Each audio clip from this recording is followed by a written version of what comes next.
I am unveiling my divination process. If you would like to learn about fairy folklore, delve into modern fairy faith spirituality, and explore fun and fanciful fairy-themed events, please subscribe to Fairy Fortunes for new videos every Friday. Hello, my fair friends. I'm Ruby Ruse, and this is Fairy Fortunes. Now, Fairy Fortunes is actually my own brand of divination, which was based on the Renaissance divination system of Geomancy. I am so passionate about Geomancy that I do belong to a couple of social media groups, and because I am so very meticulous when I share my posts with my Geomancy friends on social media, that I have been asked to share my divination process, and I thought it would be interesting for all of you if I shared that with you as well. Now, the first thing when you start a divination is that you have to start with a question. Last November, I wrote a novel. I participated in National Novel Writing Month. It needs some serious rewrites to it. So my question that I am going to address in this video is my December vacation a good time to spend editing my novel? I have a set of Geomancy dice, and each of the sides only includes either 1 dot or 2 dots. You roll these 4 dice 4 times, which will create 4 symbols, which are called the 4 mothers in Geomancy. And for the purposes of this reading, I am doing both a shield chart and a house chart. Some people only do the house chart, but when I'm doing a house chart for someone, I usually do the shield chart as well, just because I think it just sets everything in my mind a little bit better. But I have done many readings for people where I only do the shield chart. The very first figure that I personally look at when I'm doing what I call a deluxe Geomancy reading, which includes both the shield chart and the second house chart. The first figure that I look at is the very first mother that I generated. In my case, the figure here is Tristecia. Tristecia in Latin stands for joy. So in regards to my question, Tristecia, which is upward movement, which means joy, it also shows my personal frame of mind. Tristecia is a very good sign because I do have a tendency towards procrastination. With Tristecia, it seems like I will be able to control my anxiety and have forward-reaching movement, upward mobility, and really ready to pursue this goal. Because actually, even though I'm looking just to edit this novel in December, my final goal with this is that I would like to seek professional publication with this book. So Tristecia is a good sign. Now, the second figure that I look at, I skip straight down to what's called the right witness. The right witness also has a connection to the self, the person who asked the question. This is also a figure that represents me and what I'm personally bringing to the table in this question. And in my case, I have another really fortunate figure. I have the head of the dragon. And when I see this figure, the first thing that comes to my mind is opportunity is knocking. So once again, with these two figures, this reading is already shaping up to the idea that my December vacation will in fact be a very good time to work on this project and perhaps really make some headway with it. So this is a very exciting figure to see. The next figure that I look at in a Geomancy reading is then the left witness. The right witness and the left witness are kind of a pair, and they go together. But instead of representing me, the person asking the question, the left witness represents the question itself. And here we have Tristecia again, which is a very interesting interesting connection.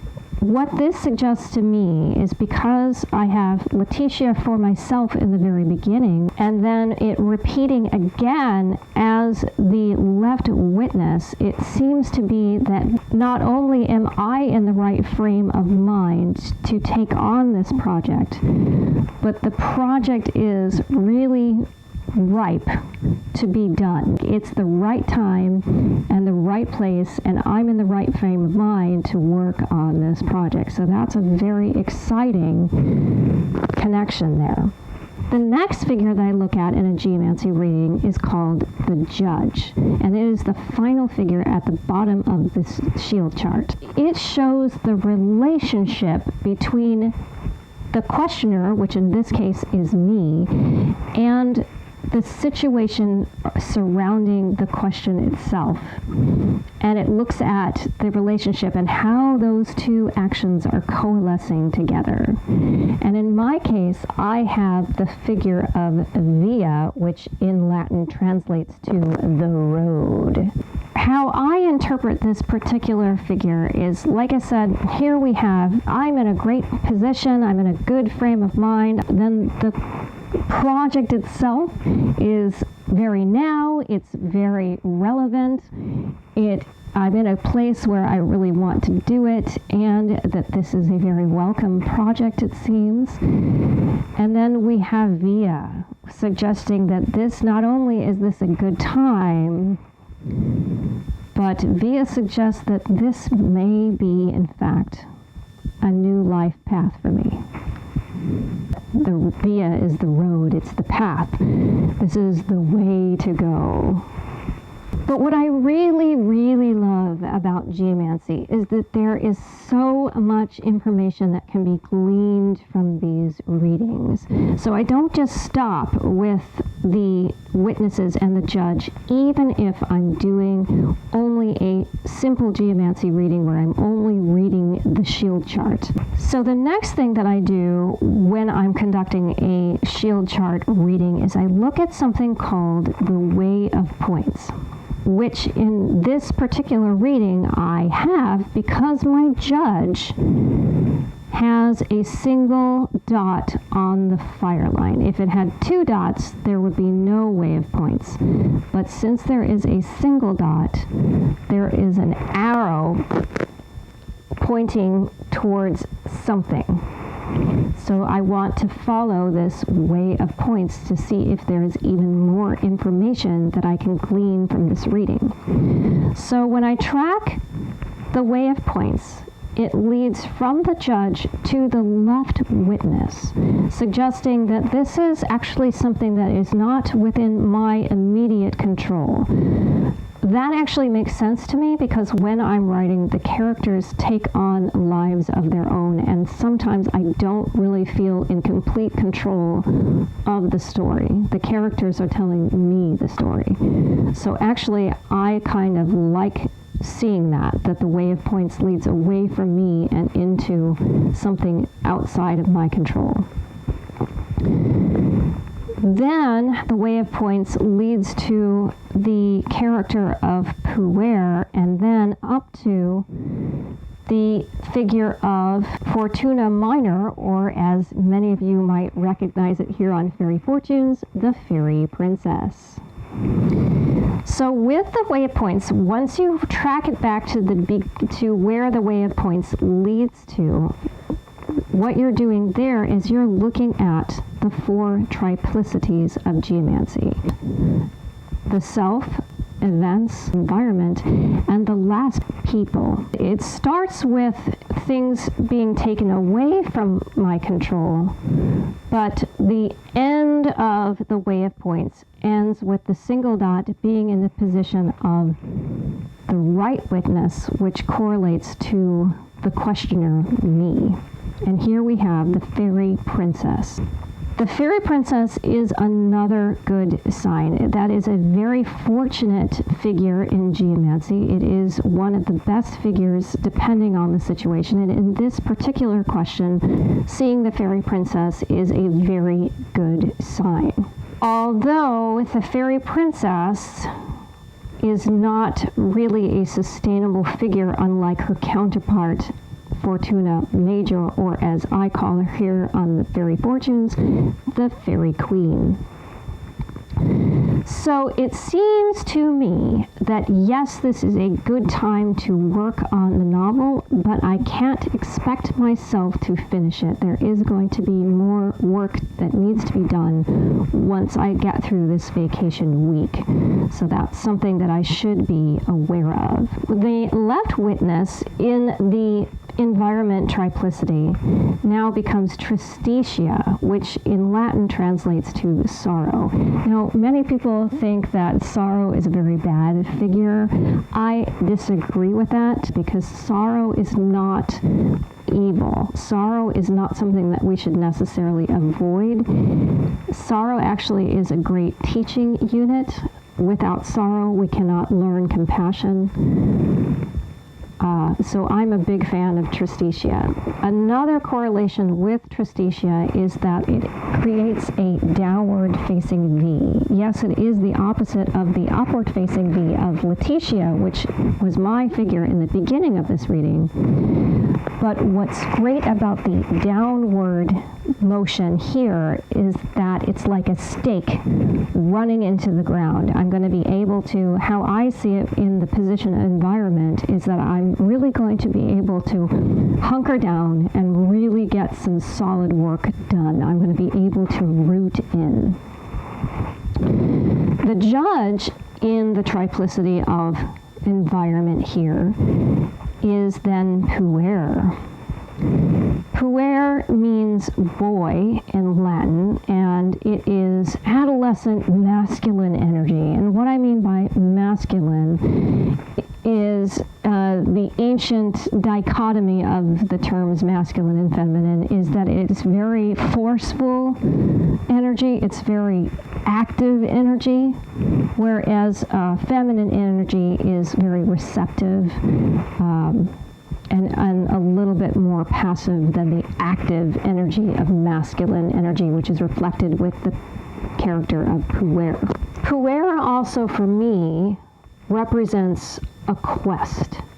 Whenever I see puer in a reading, I think about the quest for the Holy Grail and that youthful energy of those knights from the Round Table going off and going on this great journey that had all of these scary perils, but yet they persevered. So it seems like this reading is really showing that this is a very good time. Not only am I going to have an environment that's going to be very conductive to rooting down and getting some solid work done, is that this is going to be a quest for me, that this could have life-changing, path-working implications in the future. So this is kind of it's scary, but it's kind of exciting at the same time.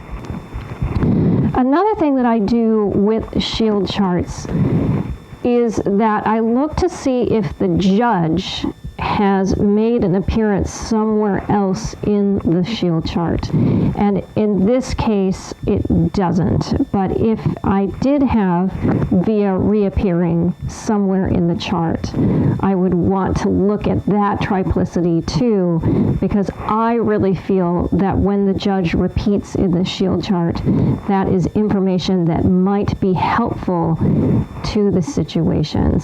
So whatever that final outcome is, the direction for that final outcome depends on either the self, events, environment, or people that are in the questioner's life.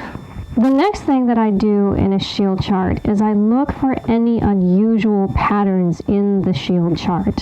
When there isn't a way of points, an interesting pattern can give you more information that I can give to a client, and I can lead them in a direction. Here in my reading, in addition to a wave points, I did notice the puer figure that was so important in the position of judge in the triplicity of environment.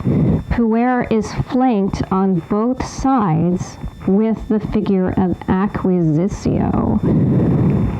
This is very interesting to me because it tells me that there is possibly things to be gained from embarking on this quest. Not only am I working on editing this novel, but it sounds like it's going to be a larger project than I can accomplish in a week, which is fine, but it's also suggesting that this is a quest worth pursuing. It's something that needs to be kept at and moved forward and continue on the road of this amazing journey that it's going to be. So after all of that information, then I move on to the house chart. Now, if you are familiar with astrology, the houses of geomancy are the same as the houses of astrology. The first house is the self, second, money, third, communication, fourth, home, fifth is house of children, or as I call it, house of pleasure. Sixth is house of service. 7, house of marriage. 8, house of death. That sounds so dramatic, but it's really not that bad. 9 is long journeys over water. 10 is house of career.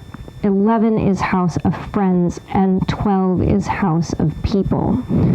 So this will give you a lot of information about those 12 pathways of human life. But if you are looking for a specific yes or no answer, the house chart shows the secret. So what I do first off with a house chart reading is I look for what's called a mode of perfection in geomancy. Now there are 4 different kinds of perfection. The first is called occupation. Now, how you would know is if you had occupation, you would need to know what kind of question you're asking. So in my case, the question is my December vacation a good time to spend editing my novel? So I would say that because I'm working on a written art form, that my question falls under the 9th house of long journeys over water. The story also is a supernatural thriller and deals with occult concepts and things, so it also falls under the 9th house. So in my opinion, this is a 9th house question. So what I really want to see is an occupation perfection. What I would need for that is I would need the first house, which is the house of the self, me, the questioner, which in my case the figure is Letitia. I would want to see Letitia in that 9th house. I don't have it. It's so sad. But as I said, there are 4 modes of perfection. So the next mode of perfection is called conjunction. Either the figure that is in the first house, Letitia, or the figure that is in the 9th house, which in this case is Albus, needs to repeat in a neighboring house. So if I would have perfection if Letitia appeared in the 10th house or in the 8th house, or I would have conjunction if Albus appeared in the 12th house or in the 2nd house. And I don't have it. The third type of perfection is called mutation. Now, it's different from conjunction in that you only need one of the figures to repeat in a neighboring house. You don't have to have both the house of self and the house of your question repeat. You only need one, provided that it is in one of the houses that I talked about. With mutation, though, if both figures repeat somewhere else in the house chart, if it appears in a different house, you still have perfection by mutation. So I would need to see Tristecia in one of the 11 other houses, and I would need to see Alice in one of the other houses. And I don't have it. I don't have it. I don't. But there is one more form of perfection. It's a little weak. It's weak. It means there's going to take a lot of effort, but there is one more form of perfection, and that is perfection by translation.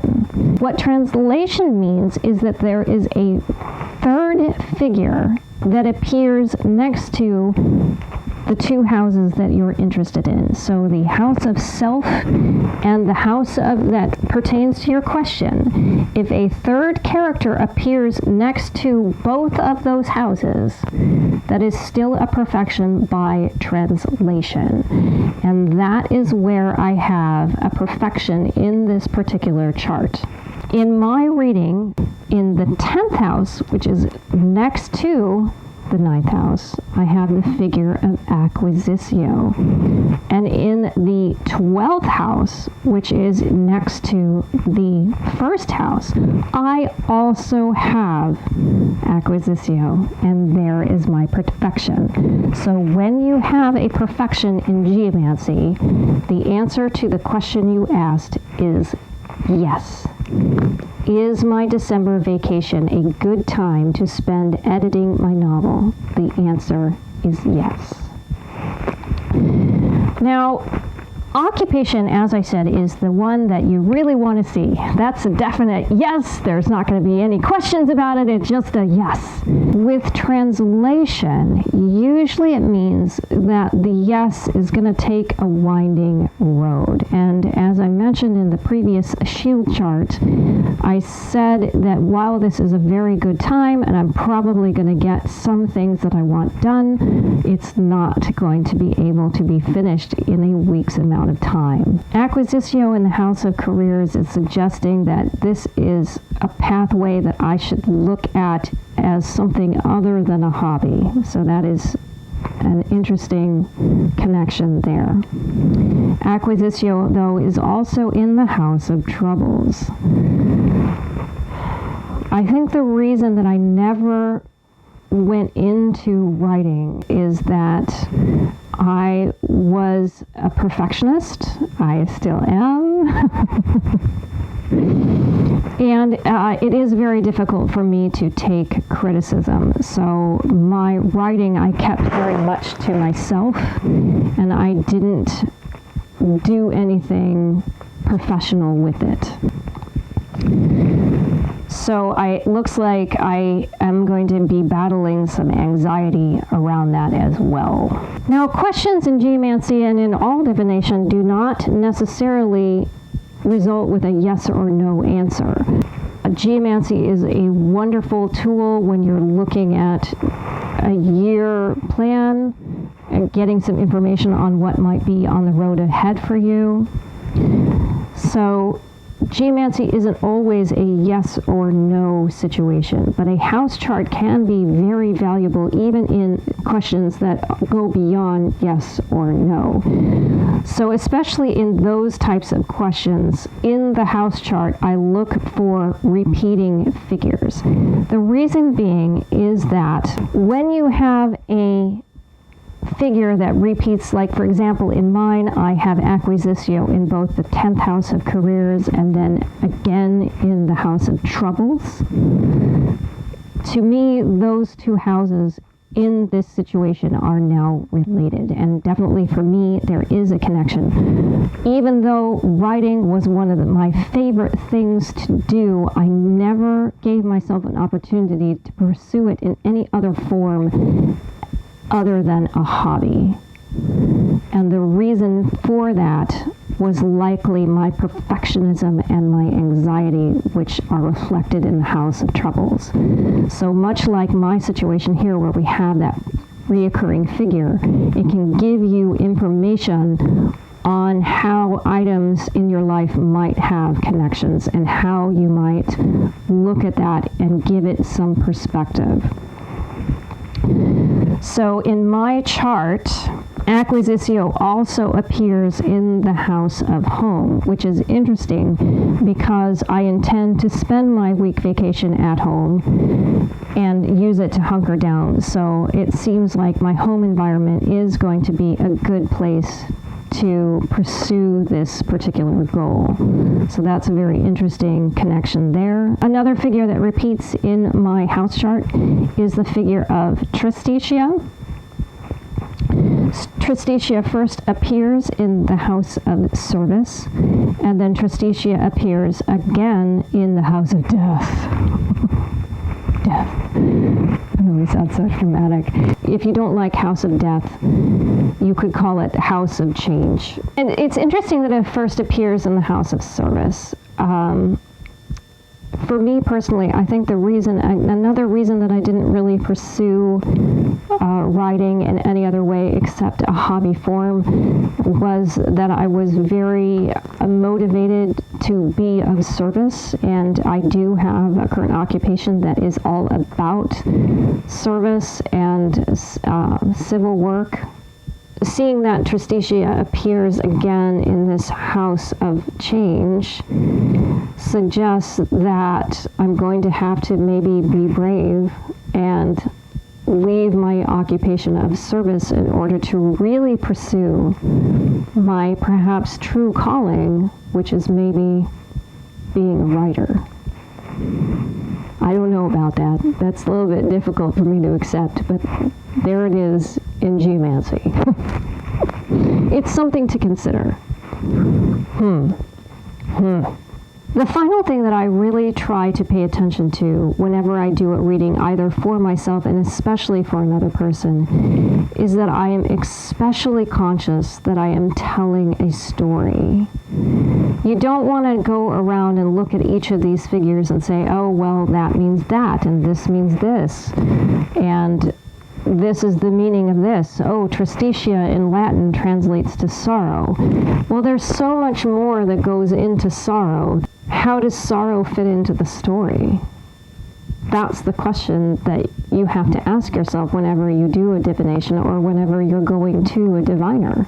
The story is that I did not pursue writing as a career because I was very civil service minded. I felt that I had to contribute in a labor, hard work occupation, and I couldn't pursue an occupation in art. So the story is suggesting that there is sorrow in that for me, and that's the story. You have to give yourself or your client a beginning, a middle, and an end, and sometimes you have to engage with them in a conversation, in a dialogue. So it looks like I've got some work to do during this week of December.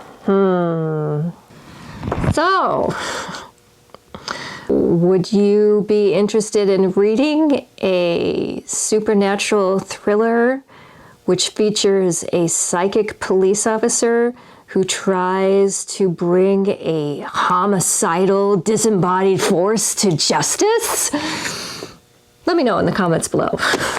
I do have some important resources for you in the description box down below. I just want to make mention that some of them do include an affiliate link which will help support the Fairy Fortunes channel.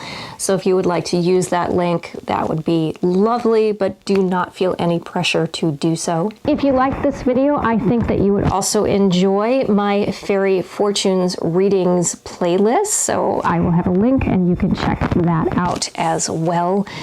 Part of the mission here on Fairy Fortunes is to share with you my personal take on modern fairy faith spirituality, of which divination is a huge part of that.